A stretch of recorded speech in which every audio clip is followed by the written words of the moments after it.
धाम के अंधु भगता के सुसाड़ लगे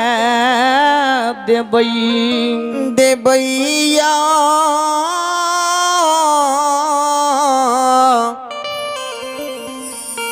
ओ महावीर जी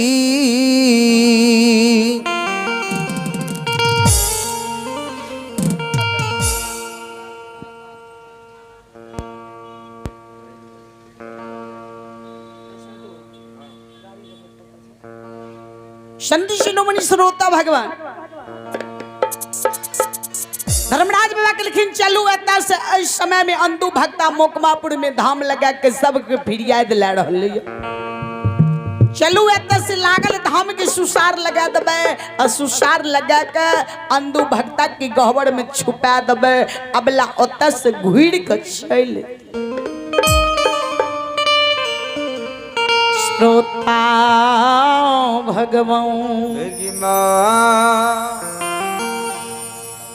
जय हीरामती अबला चलले अबला के जाय से पहिले धर्मराज बाबा महावीर जी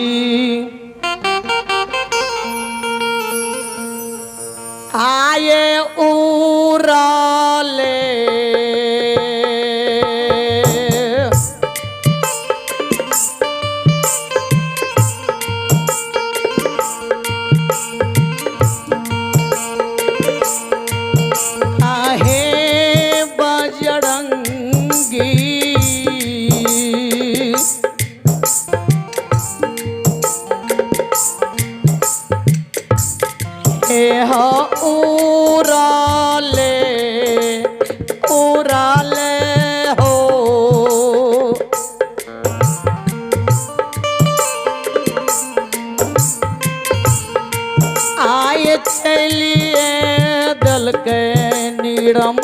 मोहिया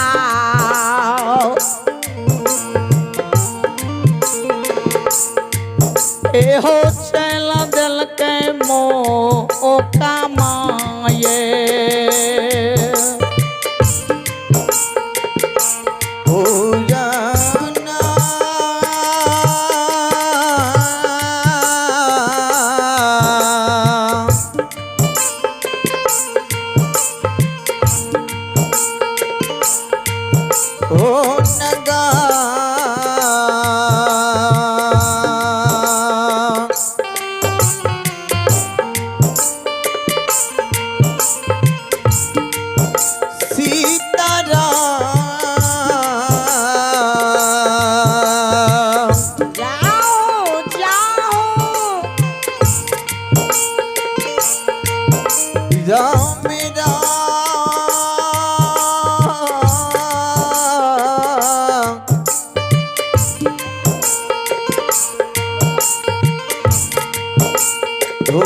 सबके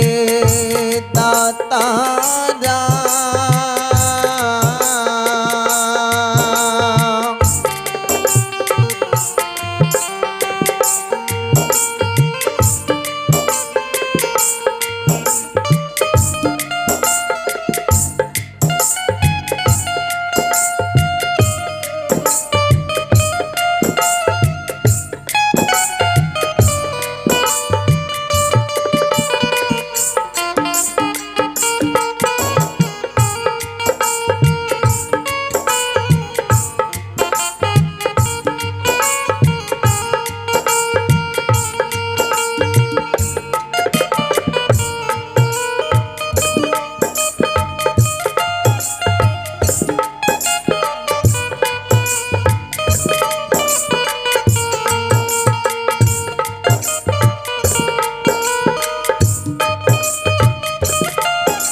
कई देला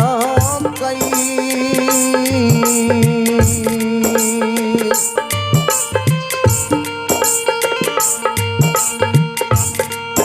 ये बला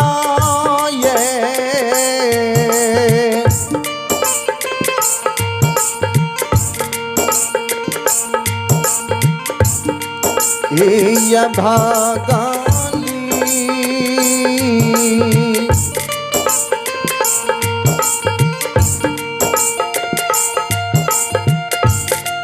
ये चला चल कई माकू माये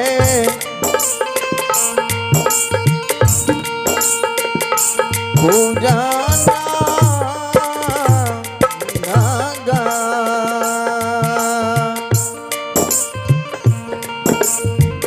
संत शिरोमणि श्रोता भगवान हीरामती अवला अतस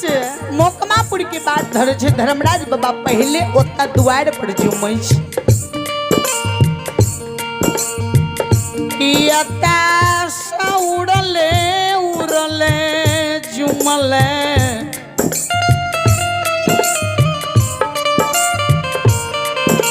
भगता के दरबार में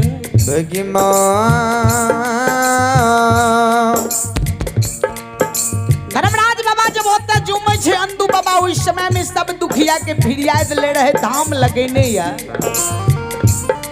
धर्मराज बाबा जब जुमे छे कल के हे अंदू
धर्मराज बाबा बाजो छे हे अंदू भगता ई धाम जे लगेने छी जल्दी से एकरा सुसार लगाबू ई अंदू बाबा हाथ जोड़ के प्रणाम करे छे ठाकुर जी ओ हे धर्मराज बाबा लागल धाम के सुसार अपनी किया लगावे छिए कि दुखिया सब बैसल ये एकरा सबके फिरियाद ला के सुसार लगा देबे कल के हे अंदू जय हो जय हीरामती हे या